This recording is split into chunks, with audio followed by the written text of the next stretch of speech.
ഈ കരുണയുടെ സമയത്ത് കർത്താവിനോട് ചോദിക്കുന്നതെല്ലാം കർത്താവ് തരും. ഈശോ ഫൗസ്റ്റീനോട് പറയാണ്, ക്ലോക്കിൽ 3 മണി അടിക്കുന്നത് കേൾക്കുമ്പോഴെല്ലാം നീ എൻ്റെ കരുണയെ ആരാധിച്ച് പുകഴ്ത്തിക്കൊണ്ട് നീ അതിൽ പൂർണ്ണമായി മുഴുകി ലോകം മുഴുവനും വേണ്ടി, കഠിന പാപികൾക്ക് വേണ്ടി കരുണ യാചിക്കുക. ഈ നിമിഷമാണ് എല്ലാ ആത്മാക്കൾക്കും വേണ്ടിയുള്ള കൃപയുടെ വാതിലുകൾ തുറക്കപ്പെട്ടത്. ഈ മണിക്കൂറിൽ നിനക്കും മറ്റുള്ളവർക്കും വേണ്ടി നീ ചോദിക്കുന്നതെല്ലാം ലഭിക്കും. നീതിയുടെ മേൽ കരുണ വിജയം വരിച്ച സമയമാണത്. അപ്പോ ഈ 3 മണിക്ക് എന്ത് ചെയ്യണം? അത് വെളുപ്പിനെ ആണെങ്കിലും അത് ഉച്ച കഴിഞ്ഞാണെങ്കിലും 3 മണിക്ക് സമയം അനുവദിക്കുന്നിടത്തോളം എല്ലാം ഒന്ന് ഈ കരുണയെക്കുറിച്ച്, ദൈവത്തിന്റെ കരുണയെക്കുറിച്ച് പ്രാർത്ഥിച്ച്, കരുണയുടെ ജപമാല ചൊല്ലി അല്ലെ കരുണയുടെ പ്രാർത്ഥന ചൊല്ലി നമുക്കും മറ്റുള്ളവർക്കും വേണ്ടി കരുണ ചോദിക്കുക.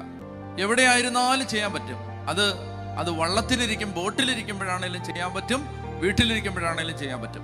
എന്നിട്ട് ഈശോ പറയുകയാണ്, ഇനി സമയമുണ്ടെങ്കിൽ നീ കുരിശിന്റെ വഴി നടത്തുക. 3 മണിക്ക് സമയമുണ്ടെങ്കിൽ ഈ കരുണയ്ക്ക് വേണ്ടി പ്രാർത്ഥിച്ചു കഴിഞ്ഞാൽ കുരിശിന്റെ വഴി നടത്തുക. ഇനി അതിന് സാധിക്കുന്നില്ലെങ്കിൽ ദേവാലയത്തിൽ പരിശുദ്ധ കുർബാനയുടെ മുമ്പിൽ പോയി അല്പസമയം ഇരിക്കുക. ഇനി അതിനും കഴിഞ്ഞില്ലെങ്കിൽ നീ എവിടെ ആയിരിക്കുന്നോ അവിടെ അല്പസമയം എൻ്റെ കരുണയെ ആരാധിക്കുക. അപ്പൊ 3 മണി, ഇത് മറക്കരുത്. ചുരുക്കി പറയാൻ പോണ ഈ പറഞ്ഞ കാര്യങ്ങളെ. അപ്പൊ അതുകൊണ്ട് നമുക്ക് ഇങ്ങനെ യേശുവിനെ ആരാധിച്ച് ദൈവകരുണ സ്വീകരിക്കാനായിട്ട് ദൈവം തന്നിരിക്കുന്ന സമയമാണ്. അപ്പൊ അതിനുവേണ്ടി എങ്ങനെ ഒരുങ്ങണം?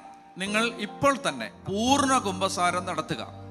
നന്നായി അനുതാപത്തോടെ പാപങ്ങൾ ഏറ്റുപറഞ്ഞ് കുമ്പസാരിച്ചതിന് ശേഷം പരിശുദ്ധ കുർബാന സ്വീകരിച്ച് യേശുവിനെ ആരാധിച്ചതിന് ശേഷം ദുഃഖ വെള്ളിയാഴ്ച ആഘോഷമായ കുരിശിന്റെ വഴിയും പ്രാർത്ഥനകളെല്ലാം ഉണ്ടല്ലോ, അതിലെല്ലാം പങ്കെടുത്തിട്ട് ദുഃഖ വെള്ളിയാഴ്ച വൈകുന്നേരം മുതൽ 9 ദിവസങ്ങളുണ്ട്.